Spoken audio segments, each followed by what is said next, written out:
quando a gente vê a pornografia, quando a gente vê o adultério, quando a gente vê a imoralidade, quando a gente vê a prostituição, o falso testemunho e tudo aquilo que Jesus está citando, tem algo que está sustentando isso, que é a idolatria. Aqui é a ponta do iceberg, para baixo, a idolatria que está sustentando tudo que está acima. E aí o que a gente pensa? Que a gente vê pornografia com os olhos, mas a gente não vê com os olhos, a gente vê com o coração. E é por isso que a gente busca meios. É tipo assim, quantas pessoas que nos procuram para dizer assim, pastor, o que eu faço? Já tentei de todo jeito, mas assim, tá um negócio difícil. Por quê? Porque tem muita gente que não entende que o seu coração já está possuído de idolatria. Aí elas querem procurar meios de como adestrar esses comportamentos. Abrir a Bíblia juntos. Eu disse para vocês, nós vamos só ler a Bíblia. O pastor não vai ter uma pregação. Olha, nós vamos abrir a Bíblia. E depois que a gente abrir a Bíblia, aí deixa o Espírito Santo conduzir. Mas eu quero ler as Escrituras com você. Eu não sei se você já participou de alguma escola bíblica dominical desde quando você se converteu. Mas é tipo isso. Eu quero ter esse lugar com você. Aos domingos eu quero me reunir com você para a gente ler a Bíblia junto. E poder compreender o que Deus está querendo comunicar ao coração da igreja nesses dias. Então hoje nós vamos de Mateus capítulo 15. Você pode abrir aí, por favor? Diz assim, então vieram de Jerusalém a Jesus alguns fariseus e escribas e perguntaram, por que transgridem os teus discípulos a tradição dos anciãos? Pois não lavam as mãos quando comem. Ele, porém, lhe respondeu, por que transgrides vós também o mandamento de Deus? Por causa da vossa tradição? Porque Deus ordenou, honra teu pai e a tua mãe. E quem maldisser ao seu pai ou à sua mãe, seja punido de morte. Mas vós dizeis, se alguém disser ao seu pai ou à sua mãe, é oferta ao Senhor aquilo que poderias aproveitar de mim. Esse jamais honrará o seu pai ou a sua mãe. E assim invalidastes a palavra de Deus por causa da vossa tradição. Hipócritas, bem profetizou Isaías a vosso respeito, dizendo, este povo honra-me com os lábios, mas o seu coração está longe de mim. E em vão me adoram, ensinando doutrinas que são preceito de homens. E tendo convocado a multidão, lhes disse, ouve e entendei. Não é o que entra pela boca que contamina o homem, mas o que sai da boca, isso sim contamina o homem. Então aproximaram-se deles os seus discípulos e disseram, sabes que os fariseus, ouvindo a tua palavra, se escandalizaram? Tipo assim, mestre, não estou gostando do que você está falando, não. Aí Jesus dá uma resposta, diz assim, toda planta que o meu Pai Celestial não plantou, será arrancada. Deixai-os. São cegos, guias de cegos. Ora, se um cego guiar outro cego, cairão ambos no buraco. Então lhes disse Pedro, explica-nos essa parábola. Jesus, porém, lhes disse, também vós não entendestes ainda? Não compreendeis que tudo que entra pela boca desce para o ventre e depois é lançado num lugar escuro? Preciso explicar isso aqui não, né? Você já entendeu, né? Por favor, né? Compreenderam aqui, né? Aí ele diz assim, mas o que sai da boca vem de onde? E é isso que contamina o homem. O que vem de onde? Para finalizar, 19. Porque do coração, de onde? Procedem. É dali que sai. É do coração que sai o quê?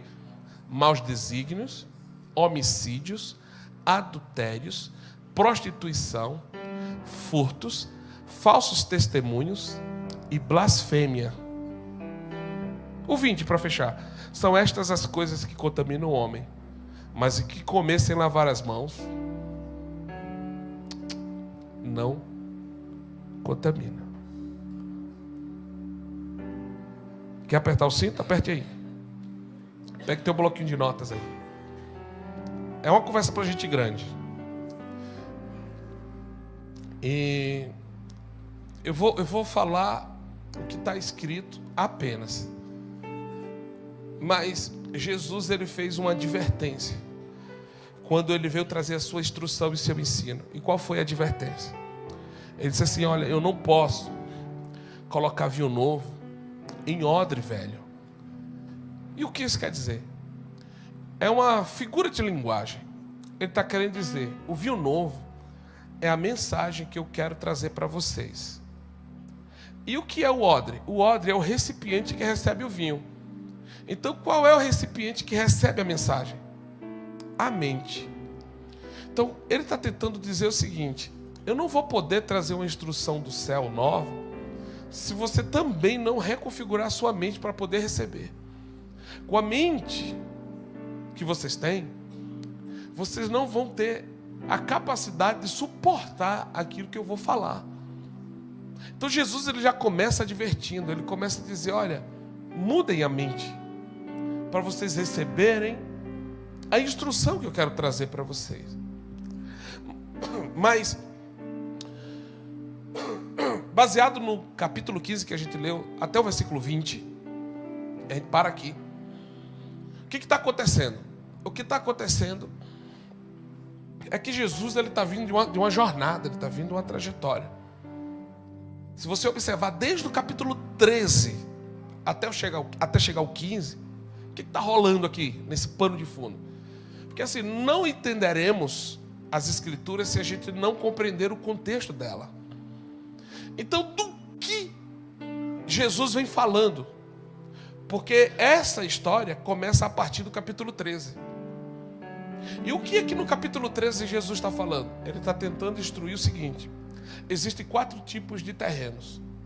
Existe terreno espinhoso, existe o terreno pedregoso, existe beira do caminho e existe a boa terra. Aí ele diz: o semeador saiu para semear. E ele semeou em todos esses ambientes. Que semeou à beira do caminho, as aves vieram e roubaram a semente. Que semeou entre os espinhos cresceram, sufocaram a semente e ela morreu.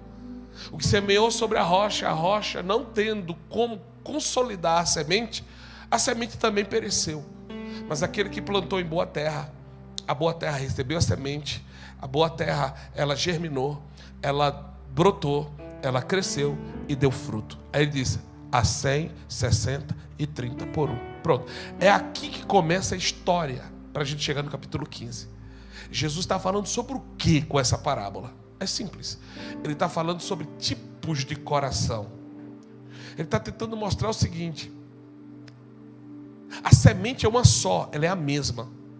Mas o tipo de coração não é o mesmo. Então, a questão é, Jesus está tentando instruir seus discípulos sobre como receber a semente. Jesus está tentando instruir os seus discípulos e a todos que o ouvem, a todos aqueles que estão ouvindo a Ele, que a semente, ela é muito importante, que a semente, ela é muito fundamental, e a semente a gente sabe que é a palavra de Deus. Mas o tipo de terreno também é muito importante, porque a depender do tipo de coração, a gente faz com que a semente que a gente está recebendo cresça ou morra. Então é como se Jesus estivesse perguntando agora de manhã: que tipo de coração você trouxe para ouvir a semente? Beira de caminho? Que ouve a palavra e daqui a pouco se esqueceu?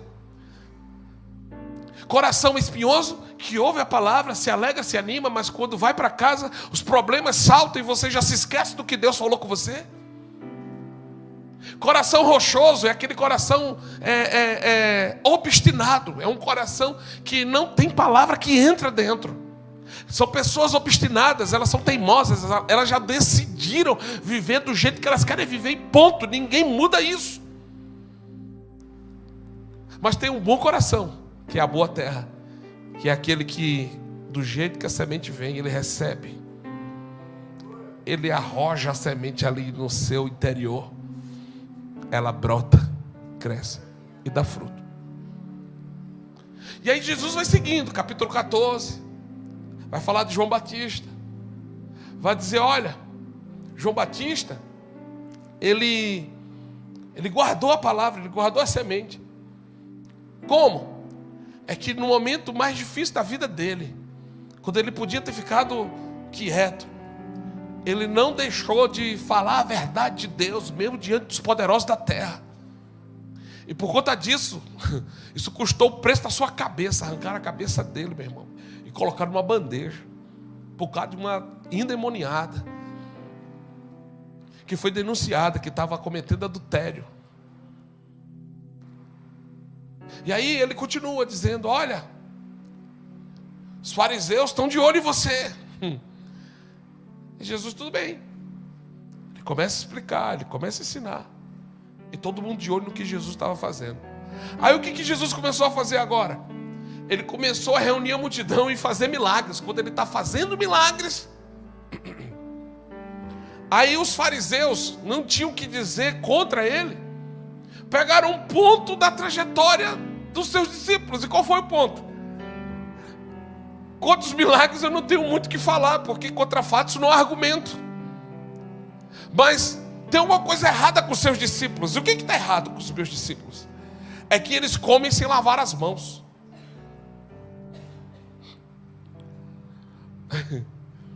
E segundo a tradição, segundo o quê? Esse é um ponto importante para a gente poder avançar. Você está aqui porque voluntariamente, por um entendimento, você compreendeu Cristo em vós, ou você está aqui por conta de uma tradição? Isso vai fazer toda a diferença na nossa jornada. Não, pastor, que meu pai era crente, minha mãe era crente, e agora eu sou crente. Você está porque você foi pego pelos céus aqui dentro, e uma chave virou, arrancando você de toda a raiz que te ligava ao Adão caído, e agora foi regenerado em Cristo para viver uma nova vida, ou você está aqui por uma tradição?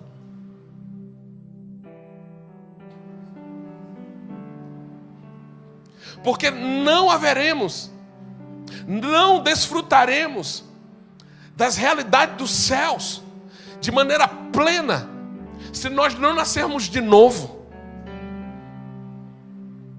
Porque o que garante o acesso às realidades espirituais não é o fato de tradicionalmente a gente ter uma linhagem que frequentou a igreja, mas se de fato eu me encontrei com Cristo, e nesse encontro a minha vida foi impactada, e eu fui transformado aqui dentro. O que muda é o encontro com Deus, não é conhecer uma igreja. É por isso que eu dou conselho a algumas pessoas: não busque uma igreja, busque um encontro com Deus. E aí os caras não tinham o que dizer de Jesus. Eles puxaram na tradição um ponto para tentar pegar Jesus em contradição. Aí acharam. E o que eles acharam? Que os caras estavam comendo sem lavar as mãos. Aí o que estava escrito na tradição? Não era nas escrituras, era dos anciãos. Olha, não é lícito comer sem lavar as mãos. Aí Jesus não aguentou, meu irmão, porque Jesus viu um peso da tradição sendo imposta. Aí Jesus, tá bom, você quer falar de tradição? Eu vou falar do céu para você. Pela tradição, não é lícito comer sem lavar as mãos, porque vocês acham que o fato de não lavar as mãos, o homem vai ser contaminado, porque tem as mãos sujas e come com as mãos sujas e não as lavam. Mas eu vou te dizer o que verdadeiramente contamina. E aqui eu começo a falar o que eu vim falar hoje. O que contamina o homem? O que contamina o homem? É o que entra ou o que sai? Sabe por que Salomão, em Provérbios, ele diz assim: de todas as coisas que você deve guardar, guarda o teu. É assim, se eu não aprendo a guardar a entrada, eu não vou conseguir controlar a saída. Tudo aquilo que eu não vigio na entrada, eu não vou ter força para controlar o que sai. É por isso que quando Jesus agora vai dar uma resposta aos fariseus, ele está dizendo assim, ó, o que contamina não é o fato de comer com as mãos sujas, não é o fato de comer sem ter lavado as mãos. O que contamina é o que está dentro do coração, porque é o que está dentro do coração que a gente vai dar para o outro, é o que está dentro do coração que a gente vai entregar para o próximo, é o que está dentro do coração que a gente entrega à nossa esposa quando acorda, é o que está dentro do coração que a gente entrega para os nossos filhos na caminhada, é o que está dentro do coração que a gente entrega no ministério que a gente serve. Aí Jesus está dizendo assim, coração é a questão do momento. Por quê? Porque coração é centro decisório. Diga comigo, coração é centro decisório. E aqui eu quero tocar num ponto com você que talvez você não está familiarizado com o que eu vou falar. Mas eu vou falar calmamente, tranquilamente. Eu vou tentar, eu nunca consigo, mas eu vou tentar. Coração é centro de decisões. Tudo que a gente decide, primeiro nasce aonde?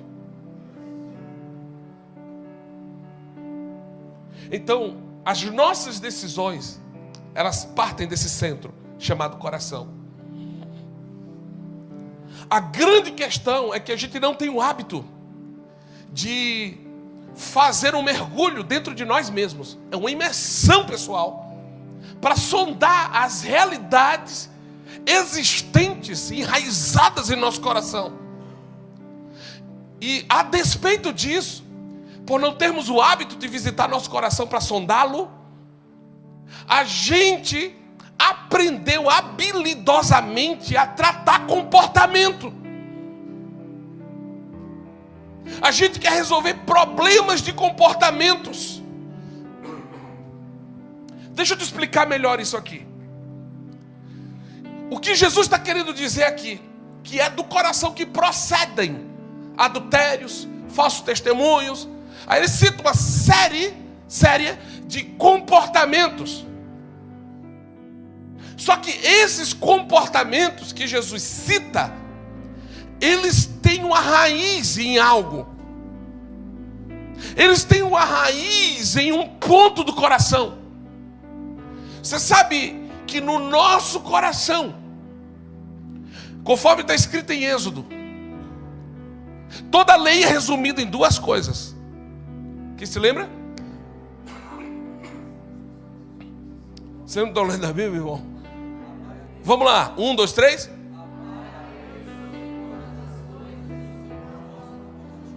Então, como é que ama a Deus sobre todas as coisas? É quando no centro das nossas decisões aqui dentro, Deus é a base fundamental. Ele está ocupando o lugar. Então, por que procedem adultérios? Eu vou citar uma série de situações. Por que procedem adultérios, mentiras, pornografia? Por que prostituição? Por que procedem essas coisas? É simples. Não é o comportamento pelo comportamento. Tem uma raiz aqui. Então todas essas coisas só procedem porque tem alguém ou algo ocupando o centro da minha vida que não é Deus.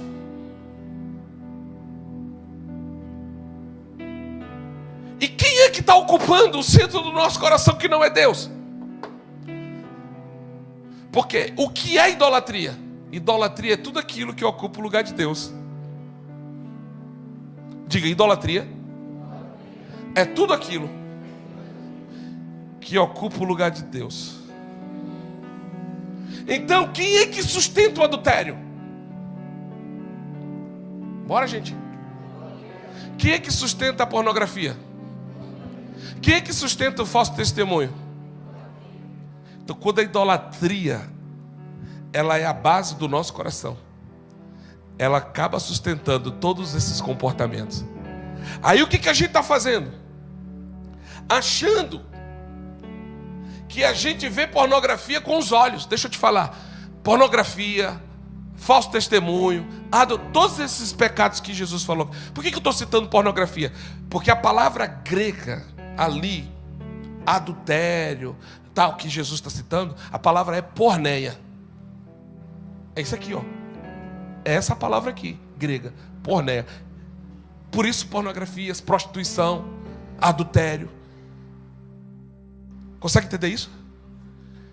Então quando a gente vê a pornografia, quando a gente vê o adultério, quando a gente vê a imoralidade, quando a gente vê a prostituição, o falso testemunho e tudo aquilo que Jesus está citando, tem algo que está sustentando isso, que é a idolatria. Aqui é a ponta do iceberg, para baixo, a idolatria que está sustentando tudo que está acima. E aí o que a gente pensa? Que a gente vê pornografia com os olhos, mas a gente não vê com os olhos, a gente vê com o coração. E é por isso que a gente busca meios. É tipo assim, quantas pessoas que nos procuram para dizer, pastor, o que eu faço? Já tentei de todo jeito, mas assim, tá um negócio difícil. Por quê? Porque tem muita gente que não entende que o seu coração já está possuído de idolatria. Aí elas querem procurar meios de como adestrar esses comportamentos. Aí acorda cedo para tomar. Aí tem gente que diz assim, tomar um banho de água gelada. Acorde 4h49 da manhã.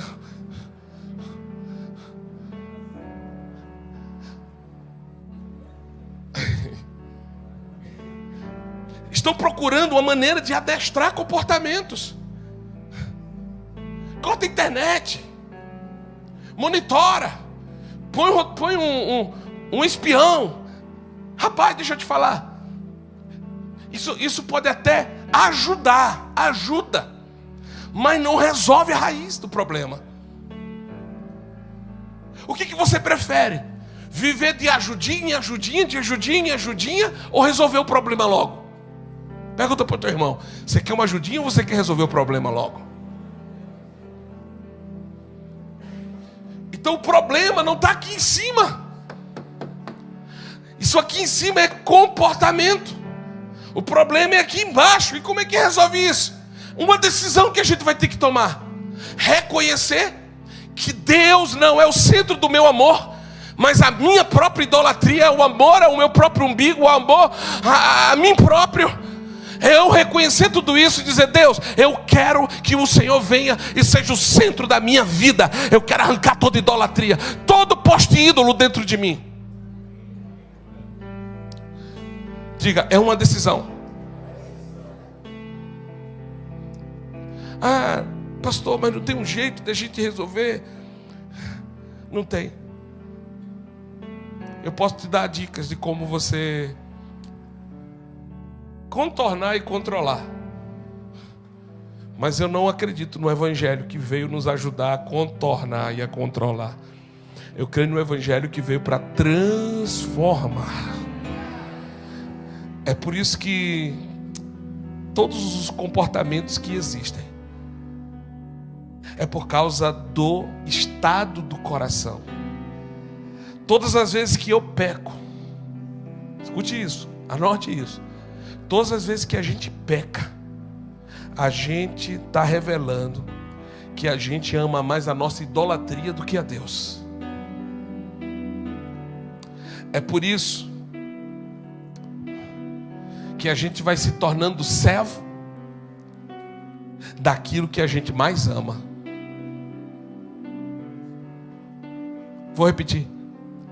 Nós nos tornamos servos daquilo que a gente mais ama. O meu comportamento reflete o que eu mais amo. É por isso que eu não vim falar com você sobre comportamento. Eu vim falar com você sobre um mergulho no centro das decisões. Você está pronto? Tá meio devagar, amém.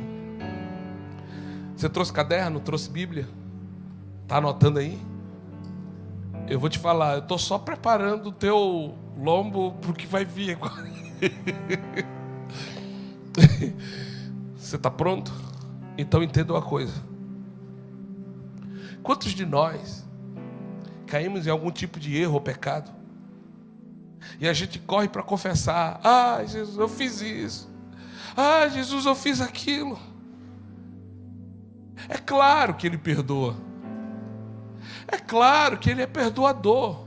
Ele é galardoador daqueles que o temem e o buscam.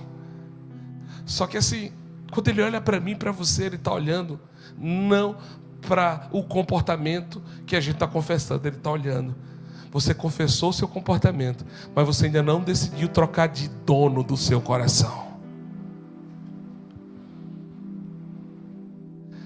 É por isso que nesses dias você vai ter que fazer uma escolha. Você quer servir a Deus como? Tendo Ele como centro do seu amor, ou tendo Ele como uma alternativa para você se sentir bem? Quantas pessoas que eu ouço ainda nos dias de hoje dizer assim: ah, eu vim para o culto hoje, mas eu estou me sentindo mais aliviada. É claro, tem uma presença de Deus, tem um ambiente dos céus. Só que Deus não quer te deixar mais aliviado ou mais aliviada. Deus, Ele quer ser o centro do seu amor. Ele quer arrancar toda idolatria do nosso coração e dizer: deixa eu me assentar no trono da sua vida e decidir com você.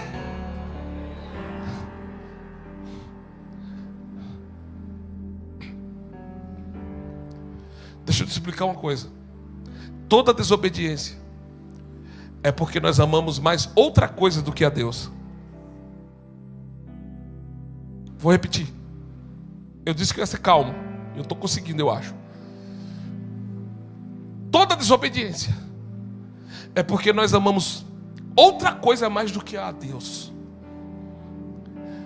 É por isso que Jesus, quando vai se encontrar com Pedro, em João 21, depois dele ter ressuscitado, quem se lembra quais foram as perguntas que Jesus fez a Pedro? Foram 3 perguntas, quem se lembra? Olha como é que Jesus começa, está lá. Às vezes a gente pensa que Jesus está falando a mesma coisa, mas não está falando a mesma coisa. Primeiro ele pergunta assim: Pedro, amas-me mais do que a estes? O que isso indica? Que Pedro achava que amava a Jesus mais do que todo mundo. A pergunta de Jesus é: e aí, Marco, você que achava que me amava como você achava que me amava, você me ama mais do que a estes? Porque Pedro dizia: eu vou contigo até a morte. Ninguém vai te prender porque eu vou te defender. Pedro, ele queria mostrar pelo seu comportamento que ele amava Jesus mais do que todo mundo. E o que Jesus faz? Não vem acusá-lo, não vem condená-lo, vem questionar o amor que ele achava que ele tinha. E é exatamente isso que ele está querendo fazer com a gente agora de manhã aqui. Ele não veio para te condenar dos seus erros, dos seus pecados. Ele não veio para te julgar pelo que você fez de errado. Pelo contrário, Ele está dizendo assim: vem cá, filho, deixa eu te fazer uma pergunta. Você acha que você me ama como você achava mesmo? Aí qual é a resposta de Pedro? Tu sabes que eu te amo. Segunda vez Jesus volta e diz: Pedro, tu me amas? Agora ele pergunta se Pedro ama mesmo. Aí Pedro olha e diz: rapaz, ele está insistindo demais nessa pergunta. Sim, Senhor, tu sabes que eu te amo. Terceira vez: Pedro, tu me amas? A palavra grega ali é agapau ou ágape. Pedro, tu me amas com o amor que eu espero de você. E qual era o amor que ele esperava e que ele espera de nós? É um amor que não está esperando um retorno e que está disposto a dar a própria vida por aquele amor. Pergunta para o teu irmão: você está disposto a dar a sua vida por Jesus?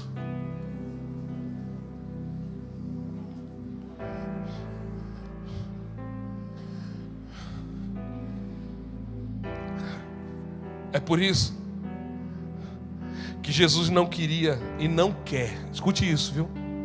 Ele com Pedro não queria, e hoje conosco Ele não quer que a gente ande com Ele enganado, achando que é algo que não é.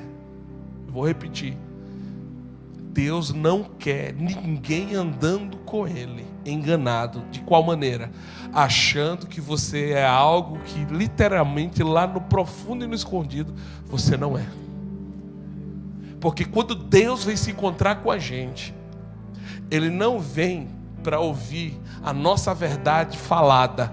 Quando Deus vem se encontrar com a gente, Ele vem para sondar a verdade do íntimo. Pastor, qual que é a diferença? A diferença é que a gente tem um tipo de verdade para apresentar para o próximo. Mas Deus não se engana como os outros se enganam com a verdade que a gente tem para apresentar para o próximo. Deus, Ele sonda a verdade do íntimo. Foi o que Davi disse no Salmo 51, confessando seus pecados. Ele diz assim: Senhor, Tu me conheces e sabes a verdade do meu íntimo. Rapaz, então existem duas verdades? Pergunto, existem duas verdades? Sabe o que é que Davi está querendo dizer? Ele está querendo dizer, até então eu estava vivendo na verdade que eu queria que o outro soubesse de mim. Mas agora, depois que eu fiz uma imersão dentro de mim, eu descobri que tem uma verdade que ninguém sabia, que até eu mesmo estou conhecendo. O que Davi não sabia sobre ele? Que dentro dele tinha um adúltero que ele não sabia que existia.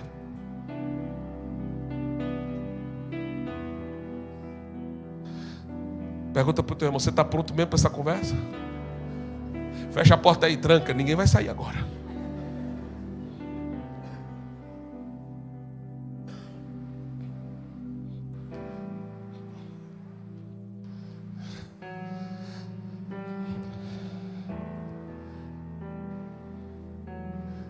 Nosso problema não é isso.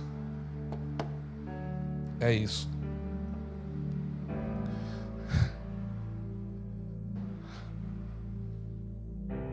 E a cobiça, pastor? Deixa eu te explicar uma coisa sobre a cobiça. Tiago, ele fala assim, ó: cada um é tentado.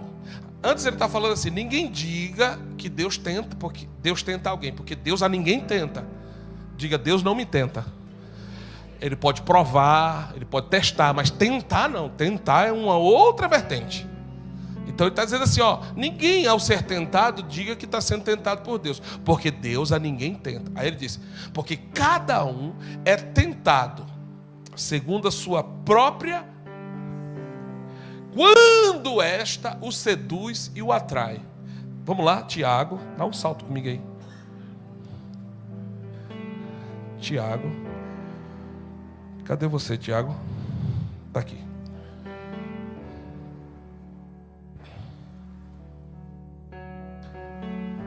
Capítulo 1, 13.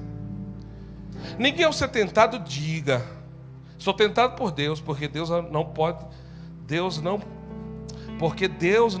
ser tentado pelo mal, e Ele mesmo a ninguém tenta. Ao contrário, cada um é tentado pela sua própria cobiça, quando esta o atrai e o seduz. Versículo 15. Então a cobiça, olha isso aqui, ó. Então a cobiça, depois de haver concebido,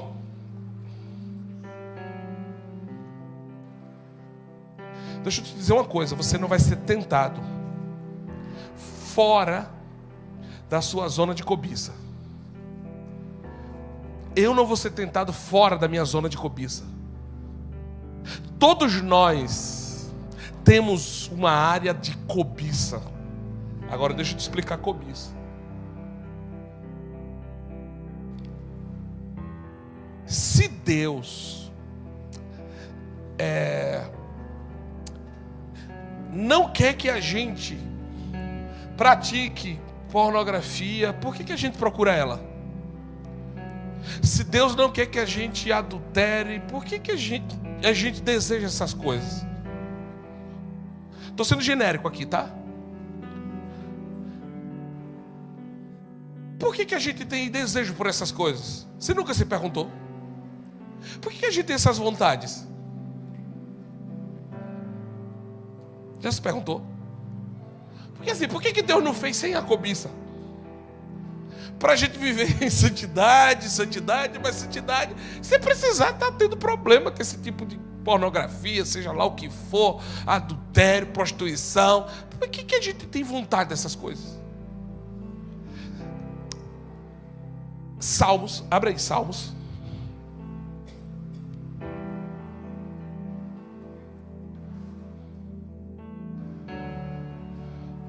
XVI.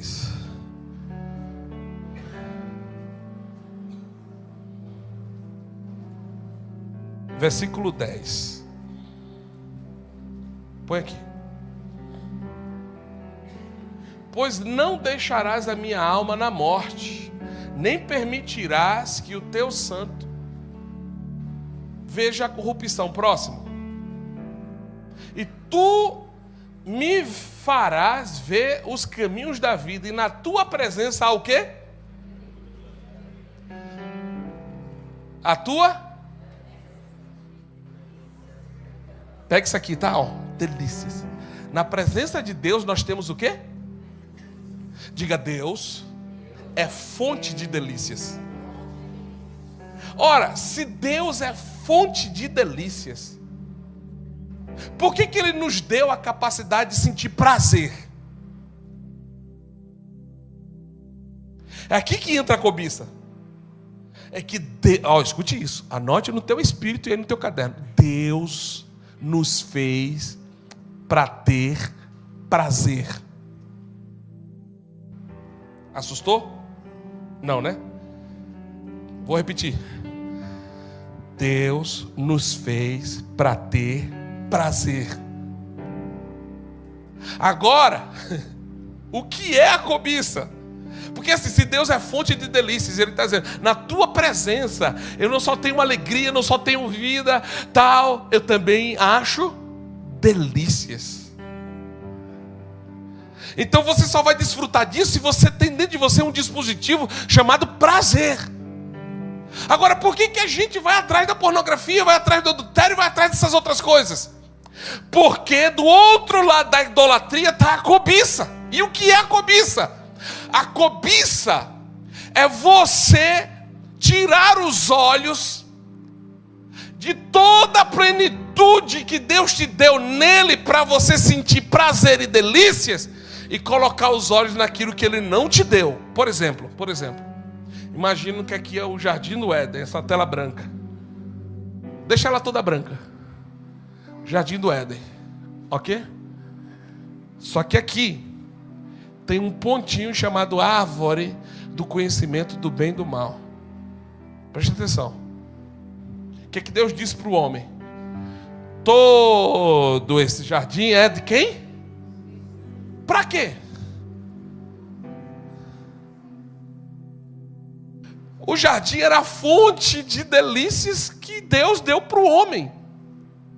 Só que Ele disse o quê? Dessa árvore você não pode. Repara como é que o inimigo faz. É aqui que ele planta a cobiça. É assim, ó. Deus deu todo esse jardim, uma fonte de delícias. Aí o inimigo chega para a mulher e diz assim: tira os olhos de tudo aquilo que Deus disse que é seu e coloca os olhos naquilo que Ele não te deu. Isso é cobiça. Vamos lá? O que é cobiça? Cobiça é você tirar os olhos de tudo que Deus te deu para colocar os olhos naquilo que Ele não te deu. O que é inveja? É você não estar feliz com o que Deus, para começar a desejar o quê? O que Deus não te deu. Alô? Cutuca teu irmão assim, né? Irmão, você está aqui mesmo?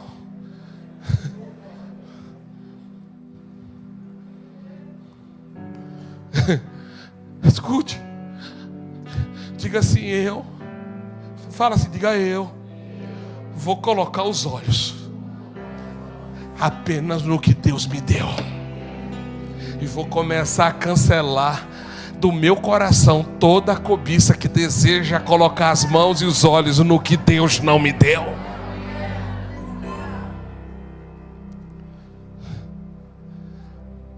Aprenda isso. Deus não é injusto. Ele vai te criar, vai nos criar, vai colocar tantas delícias na nossa frente.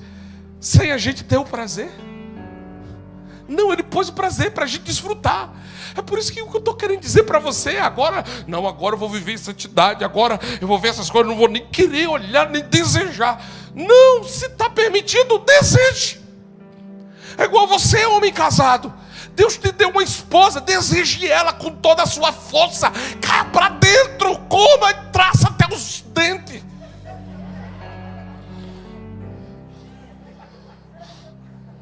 Agora qual que é o problema? É que você não se conforma com o que Deus te deu e quer tocar no que Deus não te deu.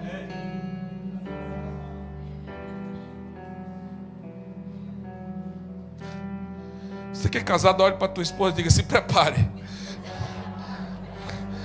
Hoje eu vou te dar um jeito.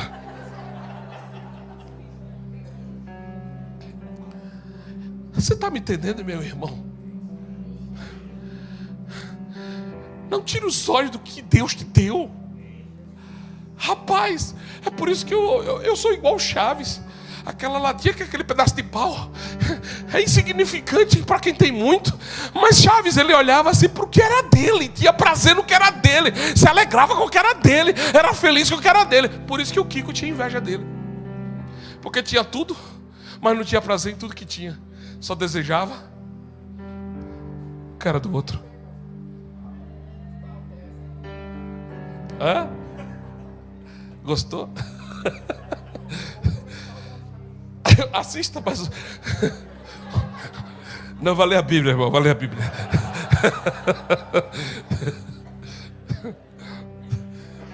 Então, o irmão tá fora, viu? Pô.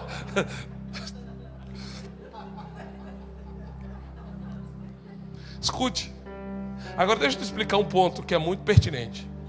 Quando o homem vai buscar a pornografia, o adultério, o falso testemunho, a inveja, o ciúme e por aí vai, o orgulho, ele vai buscar por algo legítimo. Sabia disso? Pastor, então estou autorizado? Não. O que eu quero dizer é, quando pende para essa banda, vai buscar por algo legítimo. O que é legítimo aqui? Vamos lá? O que é legítimo? Só que vai buscar algo legítimo, que é o prazer, em um lugar errado.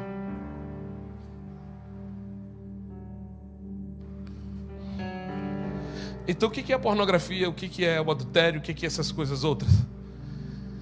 É a busca mal direcionada pela satisfação do prazer. É assim, ó. Todas as vezes que a gente separa prazer e satisfação de propósito, a gente já começa a entrar numa escada de decadência. Porque não tem como separar prazer de propósito. O prazer tem que estar dentro do propósito. Por que dois jovens que namoram, que ainda não têm aliança do casamento, não podem ter relação sexual? Porque o propósito do sexo é para fora ou para dentro da aliança?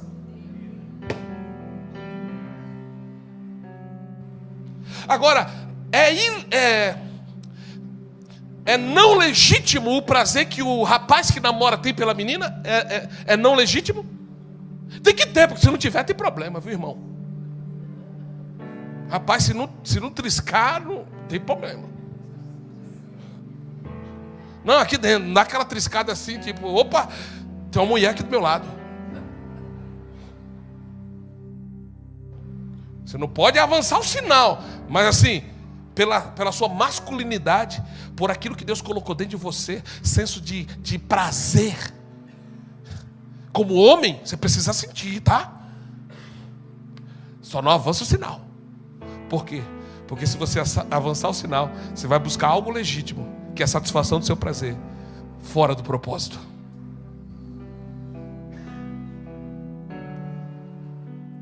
É por isso que tem muitos casamentos hoje que está arruinado mesmo. Sabe por quê? Porque o camarada estava namorando e teve relações sexuais fora do casamento. Aí para legalizar o sexo, o que ele fez? Aí ferrou. Porque já entra dentro da aliança do casamento com uma ilegalidade.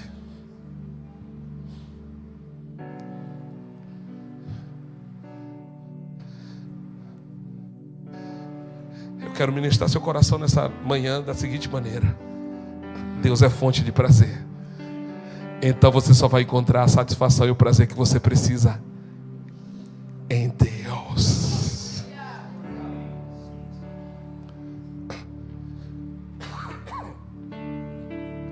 Escute.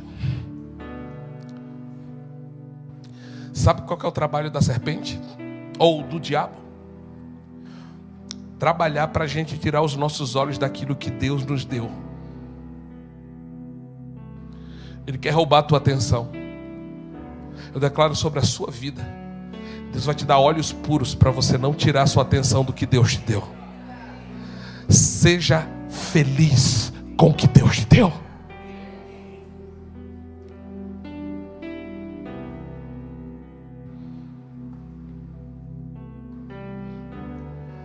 Então a gente precisa resolver, não é isso. A gente precisa resolver isso. Por isso, Hebreus capítulo 12, abre aqui por favor. 10h50, eu tenho 10 minutinhos aqui para concluir. Eu vou concluir 11 horas, se prepare. 11 horas da noite.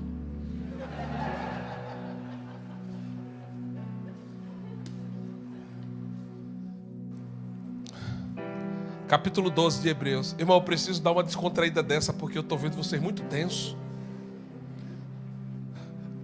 Sorri.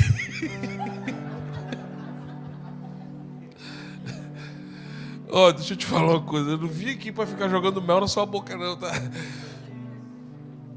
Como disse o irmão, eu estava onde? Sei lá onde eu estava. Foi no encontro de pastores. Ia pregar e o pastor veio, me abraçou e disse: que bom, pastor, que você veio, que você vai pregar. Disse, mas por quê? Ele: porque você tem uma feijoada gostosa. Aí eu disse: meu irmão, para esses dias a gente vai precisar mesmo mudar o cardápio, porque infelizmente estão fazendo tipos de igreja que é igual fast food.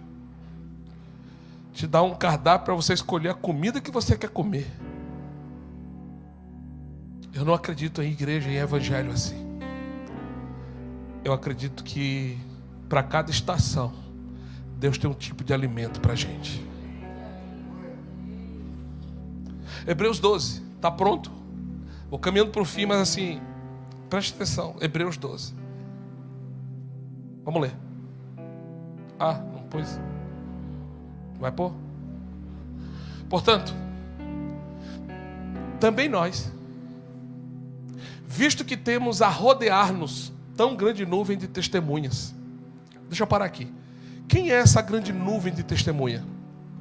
Deixa eu te explicar. Todo texto tem um contexto. O capítulo 12 de Hebreus é o complemento do capítulo 11. E o que é que o capítulo 11 está dizendo? Está apresentando a galeria dos heróis da... Pronto, então o 12 está olhando para o capítulo 11. Então ele está dizendo assim, olha para essa nuvem de testemunha. E quem é essa nuvem de testemunha? São caras que deram as suas vidas para manter firme o propósito de Deus. E muitos deles, mesmo tendo a promessa, não viram com seus olhos o cumprimento delas, por conta do propósito. Então ele está dizendo assim, sabe quem é que está nos assistindo agora? Os heróis da galeria da fé. Eles são o exemplo para o tipo de vida que a gente vai precisar ter daqui para frente na nossa carreira. É o que ele vai falar aqui agora. Temos a rodear-nos tão grande nuvem de testemunhas, os heróis da fé. Aí ele fala, desembaraçando-nos, diga desembaraço. Vem de quê? Embaraço, ok? Ok? De todo peso e do pecado. Ou seja, embaraço é uma coisa, pecado, vamos lá? É porque essa tradução ela está um pouco mais modernizada, mas a tradução original diz assim: deixemos o embaraço e nos livremos de todo o peso do... Então ele destaca aqui que embaraço é uma coisa, pecado é outra coisa. E o que é que ambos fazem?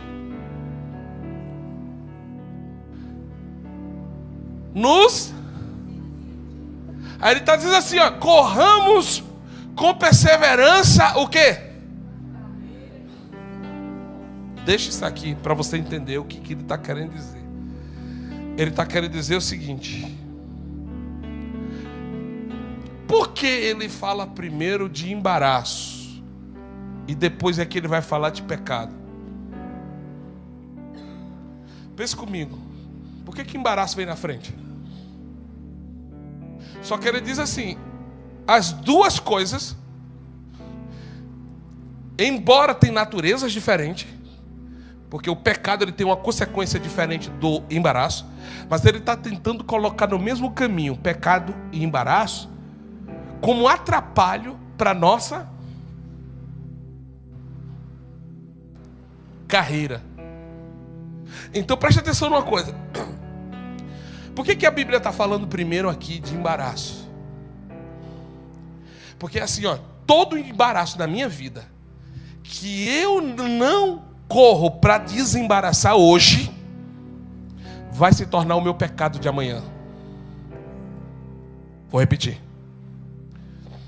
Todo embaraço na minha vida hoje que eu não me empenho para desembaraçar agora, cuide, senão amanhã esse embaraço que eu não resolvo agora vai se tornar o meu pecado de amanhã. Então olha para o teu irmão e diga assim: solta esse embaraço logo.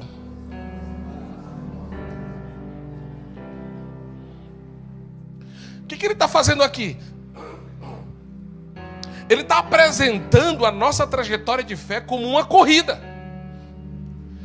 Prestou atenção? Ele está tentando apresentar a nossa trajetória de fé como uma...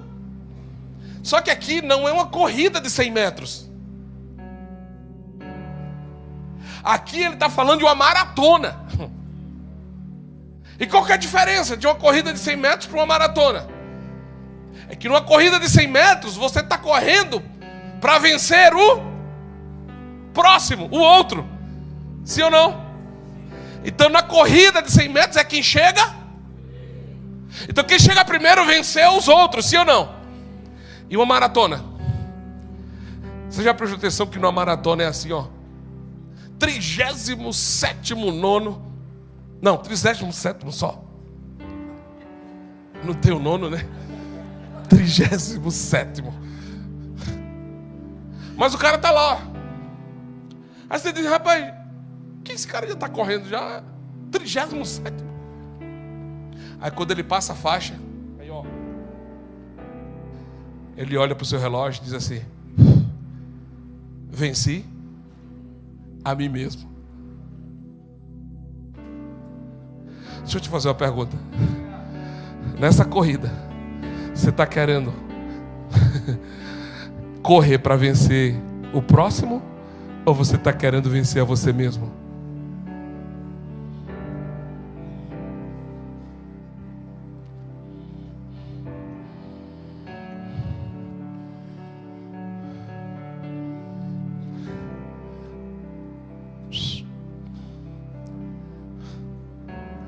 Esse é o nosso desafio. Vez por outra a gente tem que fazer uma pausa, um pit stop. Eu estou trabalhando para vencer quem está do meu lado, para quem chega primeiro, ou eu estou olhando para dentro de mim e olhando, avancei, venci a mim mesmo, superei meu limite, superei o meu estado anterior, superei o meu recorde passado. Agora eu estou avançando, eu estou crescendo, estou avançando, estou crescendo, estou crescendo, estou crescendo. Então por isso a Bíblia está dizendo que é necessário primeiro a gente se desvencilhar do embaraço que está tão perto da gente.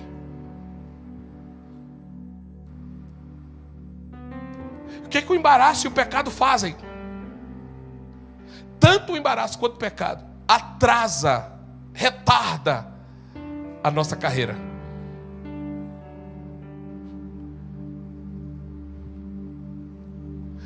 Pastor, o que é o embaraço? Deixa eu traduzir para você. Quem aqui já pescou, soltou pipa? Sabe aquela linha de nylon? Que de repente você esqueceu de enrolar ela direitinho, e ela foi, embuchou ela toda, ela ficou toda enrolada uma na outra. E aí você está tentando achar a ponta. Quando você acha que achou, você embolou mais. Já prestou atenção? Aquilo ali é um embaraço.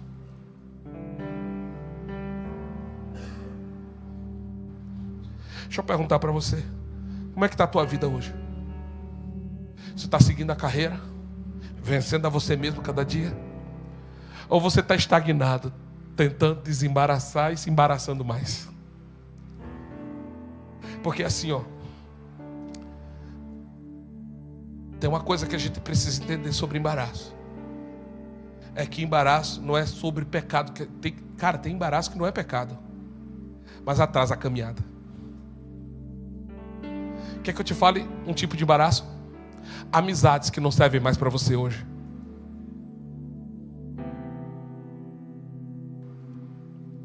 Só que você mantém. É gostoso, mas é embaraço. E se é embaraço, atrasa a minha caminhada para cumprir o meu propósito. Alô? Deixa eu te falar uma coisa, há uma diferença entre misericórdia e tolerância. Para toda a verdade que Deus criou, isso eu aprendi com o meu pastor. Toda a verdade que Deus criou, o diabo criou uma versão falsa. Vou repetir. Toda a verdade que Deus criou, o diabo criou uma versão falsa. E sabe qual é a versão falsa da misericórdia? A tolerância. Às vezes, a gente, em nome da tolerância, não está se posicionando para fazer alguns cortes que a gente precisa. Aliás, às vezes no nome da misericórdia, a gente não está tendo coragem de fazer alguns cortes que a gente precisa. E aí sabe o que acontece? Você tolera. E tudo aquilo que você tolera, você não vai ter poder para reclamar amanhã.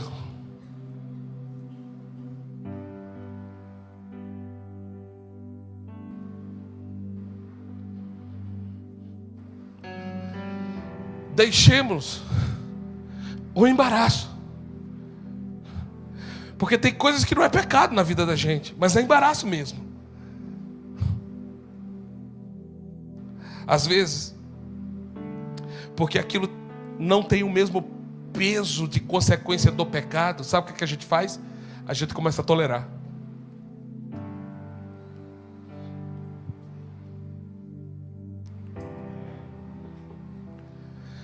Porque assim, o embaraço não é pecado, é atrapalho.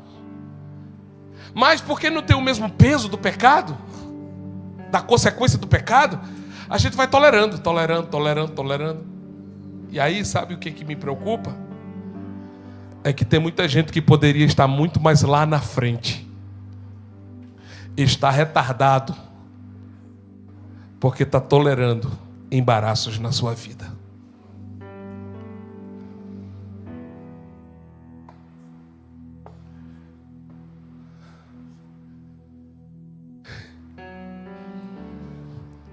Terminei, irmão. Acabou.